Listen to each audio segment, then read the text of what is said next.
তার নাম লিস্ট করে রাখো, আমি যদি কোনোদিন আসি তার খবর করব। আমি কথাটা শোনার পরে মিলাম আল্লাহু লা ইয়াহদিল কওমাজ জালিমিন।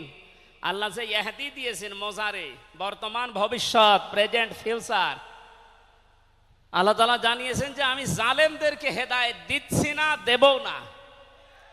কালকের কল রেকর্ড শোনার পরে আমার মনে হচ্ছে ওনার কপালে হেদায়েত নেই এবং আল্লাহ দেবেও না। নয়তো এত কিছু হওয়ার পরেও এই লোকটা হুমকি দিতে পারে, আপনার বিশ্বাস হয়? হেদায়েত চাই না, কারণ আমরা হেদায়েত চাইলেও আল্লাহ দেবেন না। জালেমদের হেদায়েত দেবেন না, আল্লাহ নিজে জানিয়েছেন। কারণ জালেমদের বিরুদ্ধে মামলা দায়ের করবে আল্লাহ নিজে। এটা আমি বানালাম। সূরা শূরা 25 নম্বর পারা 6 নম্বর পৃষ্ঠার 13 নম্বর লাইনের 42 নম্বর আয়াতে আছে, ইন্নামাস সাবিলু আলাল্লাযিনা ইয়াযলিমুনান নাস ইলা আখির আয়া। আল্লাহ পাক বলেন, অবশ্যই আমি আল্লাহ নিজে মামলা দায়ের করব, কেস করব, অভিযোগ দাখিল করব তাদের বিরুদ্ধে যারা মানুষ হয়ে মানুষের বিরুদ্ধে জুলুম করে। আল্লাহ ইয়াজলিমুন আল মুসলিমুনা দেননি, যে মুসলমানদের উপরে যারা জুলুম করে। ইয়াজলিমুন আন নাস দিয়েছেন, যারা মানুষের উপরে জুলুম করে, অত্যাচার করে। এরা আমির হামজার মামলার আসামি না, এরা সরাসরি আল্লাহর মামলার আসামি। 1628 জন যারাই ছিলেন আপনারা কিন্তু বাংলাদেশের কারো মামলার আসামি না, সবাই এখন আল্লাহর মামলার আসামি। মামলার বাদী যত বড় হয় মামলা তত কঠিন হয় এবং জামিন পাওয়াও তত কঠিন হয়। আপনারা জানেন আমি 3টি বছর জেলে ছিলাম। আমার যে মামলা ছিল, আমার মনে হয় যদি সাজাও লাগিয়ে দিত সর্বোচ্চ 3 মাস।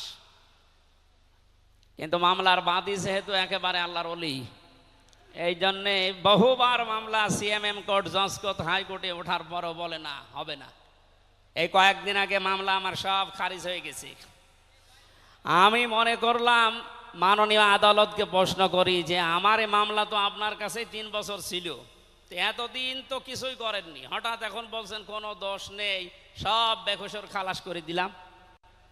মামলাটা হাতে নিয়ে উনি বলছে এর ভেতরে তো কোনো মাল ম্যাটারেস নেই, কি দিয়ে বিচার করব, সব বাদ দিয়ে দিলাম।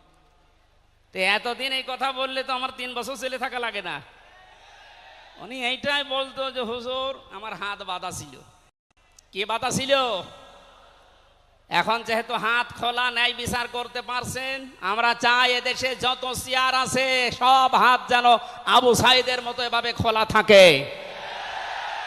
এভাবে হাত খোলা চান না? কিয়ামতের আগে কোনো জালেম এদেশের চেয়ারে আর আসতে পারবে না ইনশাআল্লাহ।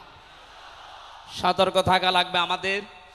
এই জন্য যারা তাড়াহুড়া করছেন আপনারা একটু শান্ত হন। আগে 10 মাস 10 দিন সময় দেন, বাসর হোক। কথা বলেন না কেন? আমি আর নিচে নামলাম না। আল্লাহ আপনাদেরকে সম্মতি দান করুন, আমিন। দরুদ আর সালাম পড়ছি আমাদের নবী মুহাম্মদুর রাসূলুল্লাহ সাল্লাল্লাহু আলাইহি ওয়াসাল্লামের প্রতি। আজকে সেই বিকাল 3টা থেকে শুরু করে রাত 9টা পর্যন্ত এদেশের পতিতযশা আলেমদের মুখে, ইসলামিক চিন্তাবিদদের মুখে এবং জাতীয় নেতৃবৃন্দের মুখে আপনারা নবীর সিরাত সম্পর্কে বিভিন্ন কথা শুনতেছেন। আমি লাইভ দেখছিলাম। আমার আজকের আলোচনার বিষয় রাসূল সাল্লাল্লাহু আলাইহি ওয়াসাল্লাম কেন একমাত্র আদর্শ। এই পয়েন্টের উপরে পড়া কোরআন শরীফ থেকে, হাদিস থেকে আমি 18টা পয়েন্ট বের করেছি।